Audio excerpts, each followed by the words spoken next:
The first time it happens, you look sort of like a deer caught in the headlights. This is a high-end all-star pitcher. Yeah. I mean, There's a lot of good-looking dudes in baseball. there are, indeed. What you wearing? You smell good. Then you just go with the flow. You throw curveballs at me, right? True, You'll ask true. questions out of left field. How did you come up with the title? And you get to the point where you just ignore it all. Thank you. Muchos thank you. Oh, they like to have fun. They like to have fun with you, Jonathan Mayo of they always MLB.com. think I'm doing that to you. It's not me. Well, I'm well aware of that. I noticed, by the way, that Maddie miraculously is not here when I'm coming into the studio. Oh, Because hot take. I've written this how-to guide to surviving Maddie B's soundboard. Because I love it. guys, soundboarding is torture. So it's, I think everyone needs some help. That'll be available It on. doesn't hit the ear right when you. That'll be on Amazon.com soon. So future guests will know how to navigate through the very difficult hot stove gauntlet. That is definitely going to be a top seller. But let's talk about the Marlins. And you know, as I said earlier, they've been open for business. They had the best outfield in baseball. Obviously, that is no longer the case. Give us a sense of how they've done so far in the haul and the return of the players that they've traded away. I think the most recent one, the Christian Yelich deal, is the first time that they got the right return player they were trading. Now, I understand how much value Christian Yelich has: age, affordable contract, years of control, all of that. But they got some really talented players. I mean, Lewis Brinson, he'll step into the big league outfielder. This will be given the chance to. Monte Harrison, if you look at our rankings now, is way underranked. You may see him on our top prospects. Isn't he going to play football at Alabama?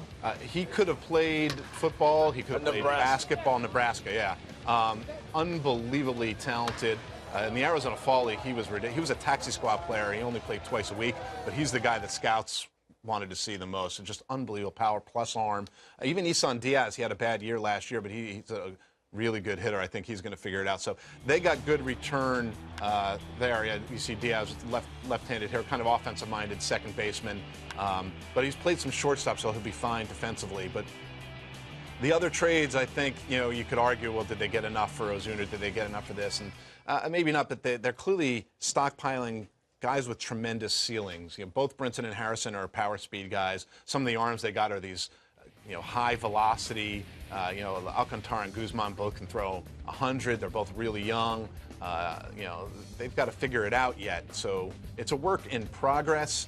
I think for this system to really make a move, you'd see, Trevor Rogers, Brax Garrett, and Tyler Kolek was their first rounder from a few years ago. Mm-hmm. All of them have gotten hurt. Garrett and Kolek had Tommy John surgery, so they need those guys to sort of to come back. And Sierra's a good toolsy outfielder too, so there's some talent there. And just for context, prior to this offseason, the Marlins farm system was in the bottom 5, correct? Yeah. We never do 1 through 30, but if you told me that they were 30th, I'd believe it. Okay. All right. Let's talk about the larger picture here. We've got the top 100 prospects coming your way this weekend, Saturday, 8 o'clock Eastern, right here on the network. Best pitching prospect in baseball. Well, it's got to be Shohei Ohtani. I mean, I don't think there's any. Now, people would say, hey, now why is he a prospect? Right. So what we decide, it's all an arbitrary line that you decide who's a prospect and who's not. We use the rules that govern the international bonus pool system. Okay. And if he had waited 2 more years, we wouldn't consider a prospect because he could have signed for $300 million.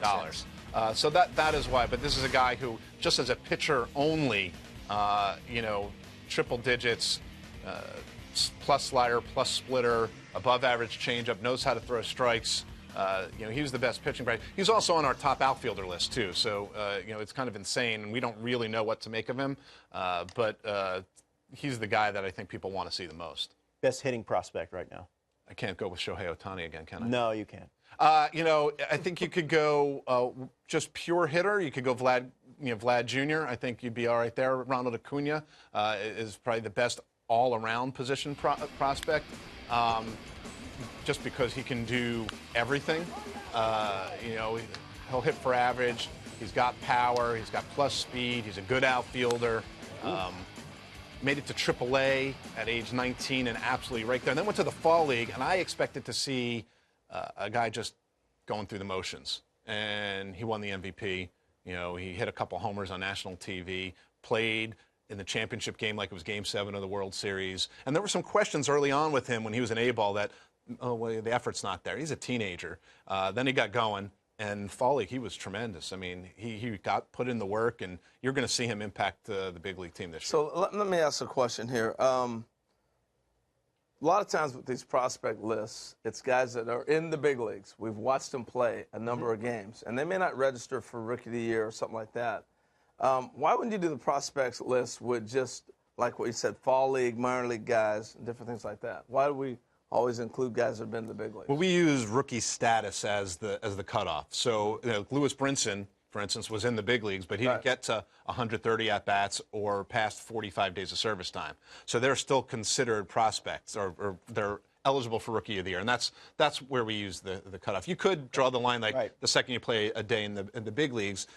But, you know, a lot of times these guys get a September call-up, and maybe they're not playing much. Down. Yeah, so like that, you know, you don't want to weigh too much into that. They're not established yet. So I guess, you know, it's more once it looks like they're established big leaguers is when they graduate. So who's the guy on the show when the list comes out and somebody's gonna go, are you kidding me? Why is he not higher? Who's that player? Well, we'll hear from everybody about every player. You insert a Braves prospect, and we'll hear from Braves fans. You know, we heard you saw the top 10 right-handed pitchers list, and immediately I heard from Braves fans, well, where's Kyle Wright and where's Mike Soroka? They're, by the way, like 11 and 12 on the right-handed pitchers list. There's a ton of right-handed pitchers. So that's why we do the lists, Harold. I mean, because we're going to hear from people all the time.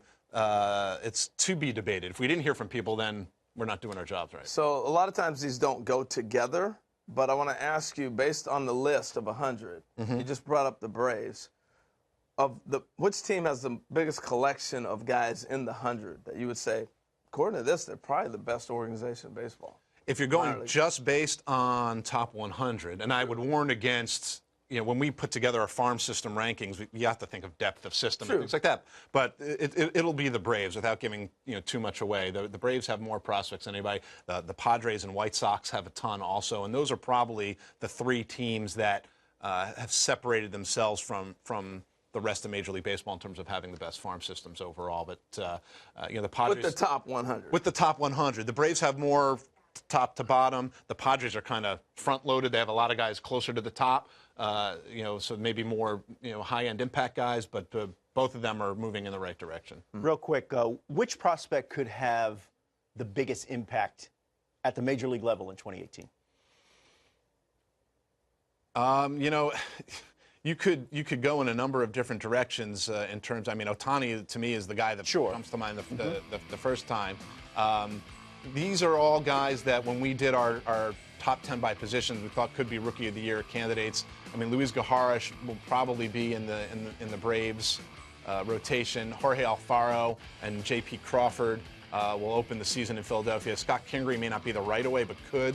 So, you know, it's not only just talent, it's opportunity at the big league level. If Ryan McMahon can find his way into regular at-bats in Colorado, I think he's going to put up some numbers. That was the thing. Well, this will change. Like, you look at Brinson now, he would probably be in that list because he's going to get 500 at-bats in Right. You know, that was before. I mean, listen, a year ago, Cody Bellinger would not have necessarily been on the list because there didn't look like there was a path for him to get at-bats. Yes. Injuries, guys don't perform, and then suddenly guys step in. So there's always every year guys are like, well, we knew he was going to be really good. I think Bellinger was 13th on our list last year, but we didn't know it was going to happen quite as early in the season as it did. All right, that's Jonathan Mayo from MLB.com, MLBpipeline.com, the Top 100 Prospect Show coming your way on Saturday right here on the network.